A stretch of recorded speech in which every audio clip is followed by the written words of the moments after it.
మార్చి 22, 2025 శనివారం రోజున Goa ship yard లో ప్రాజెక్ట్ 1135.6 కింద రెండవ ఫాలోయన్ యుద్ధ నౌక తపస్సును ప్రారంభించింది. కేంద్ర రక్షణ శాఖ సహాయ మంత్రి సంజయ్ సేన్ దీనిని ప్రారంభించారు. ఈ యుద్ధ నౌక ప్రారంభం భారత నావికా దళంలో ఒక పెద్ద అడుగుగా భావిస్తున్నారు. ఈ ప్రక్రియలో తపస్య కీలక పాత్ర పోషించనుంది. తపస్య అనే పేరు మహాభారతంలోని భీముని పురాణ గాథ పేరుని సూచిస్తుంది. ఈ యుద్ధ నౌక భారత నావికా దళం యొక్క అజేయమైన స్ఫూర్తిని, పెరుగుతున్న శక్తిని సూచిస్తుందని నావికా దళ అధికారులు తెలిపారు. ఈ యుద్ధ నౌక ఉపరితల, భూగర్భ, వాయు పోరాటాల కోసం దీనిని తయారు చేశారు. ఇది అత్యాధునిక సాంకేతికత, అధిక శక్తితో యుద్ధంలో నైపుణ్యంగా వ్యవహరిస్తాయి. 2019 జనవరిలో రక్షణ మంత్రిత్వ శాఖ గోవా షిప్ యార్డ్ మధ్య ప్రాజెక్ట్ 1135.6 ఫాలో ఆన్ ఫ్రీగేట్ల నిర్మాణానికి ఒప్పందం కుదుర్చుకున్నాయి. ఈ ఒప్పందం కింద 2 యుద్ధ నౌకలను నిర్మించడానికి నిర్ణయమైంది.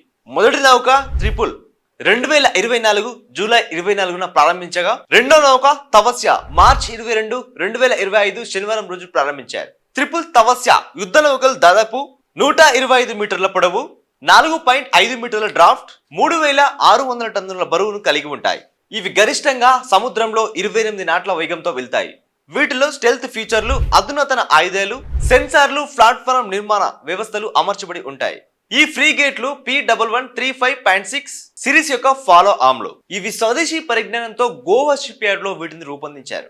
తపస్య త్రిపుల్ నౌకలు అధిక శాతం స్వదేశీ పరికరాలు, ఆయుధాలు, సెన్సార్లు కలిగి ఉంది. వీటిని భారతీయ తయారీ యూనిట్ల ద్వారా నిర్మించారు. వీటి ద్వారా దేశీయ రక్షణ ఉత్పత్తిని ప్రోత్సహించడమే కాకుండా స్వదేశీ సామర్థ్యాలను పెంచడం జరుగుతుంది. ఈ ప్రయత్నం భారత్ లో గణనీయమైన ఉపాధిని సృష్టిస్తుంది. భారతదేశం యొక్క రక్షణ దళం స్వలంబన వైపు మరో మేజర్ స్టెప్ గా మారిపోయింది.